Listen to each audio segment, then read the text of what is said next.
आज काय बनवत आहे? आज मी भजी बनवते. हे घोसाल्याची भजी आहे ती.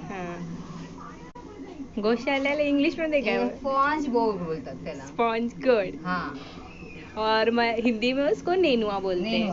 नेनुआ। इसकी भजी बनती है, भाजी बनती है? भजी भी बनती है और भाजी भी। अच्छा, तो आज भजी आप अच्छा लगता है बहुत। अच्छा हम लोगों को बहुत पसंद है ये।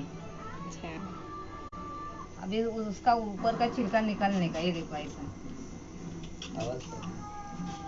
ये देखो पूरा निकालने का है छिलका उसका।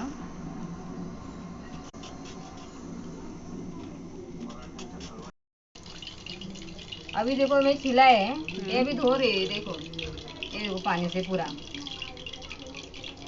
धोने का अच्छे से। हे आता मी याला कटिंग करते।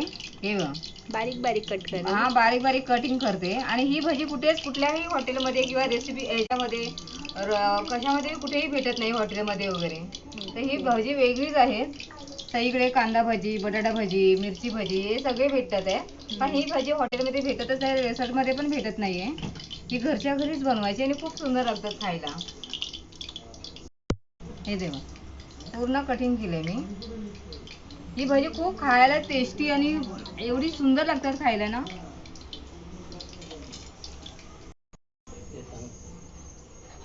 आता ह्याच्यामध्ये मी थोडा मसाला टाकते, मालवणी मसाला आहे। हे काय घेतलंय? हे बेसन घेतलंय मी। किती घेतलंय? 2 वाटी। अच्छा 2 वाटी। हा ह्याच्यामध्ये 1 चमच मसाला टाकते मी, आपल्या चवीनुसार, म्हणजे तिखट जसं पाहिजे तसं टाकायचंय। हा घरगुती मसाला घरगुती मसाला आहे। हा कुठे भेटत नाही का? भेटतो ना मार्केटला, दुकानामध्ये भेटतो। काय नाव आहे मसाला? मालवणी मसाला। थोडी हळद टाकते।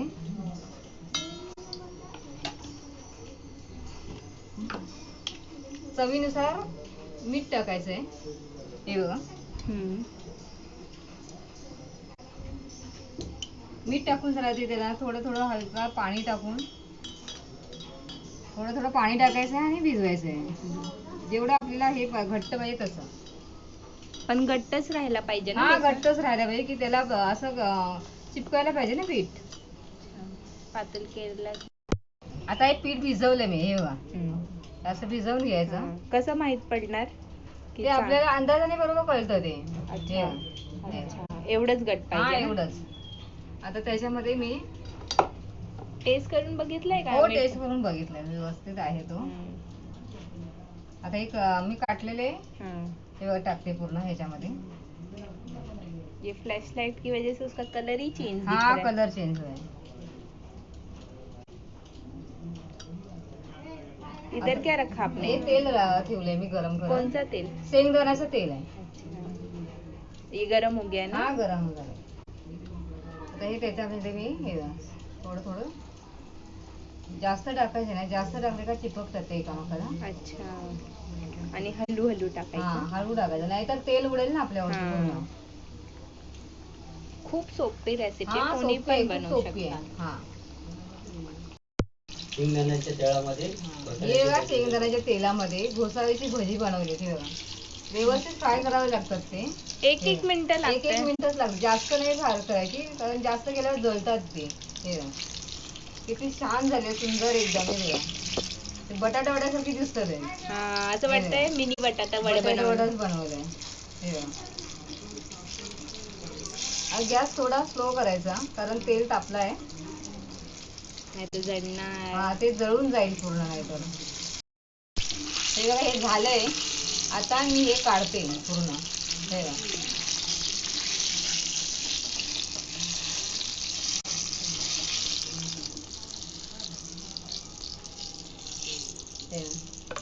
किती सुंदर दिसत। हे बघा सेम भजी, हे बटाटा वडा सेम असं वाटतं वडे बनवलंय। हा सेम वड्यांसारखे दिसतात। हे बघा आता मी घोसाळ्याची भजी बनवली ती।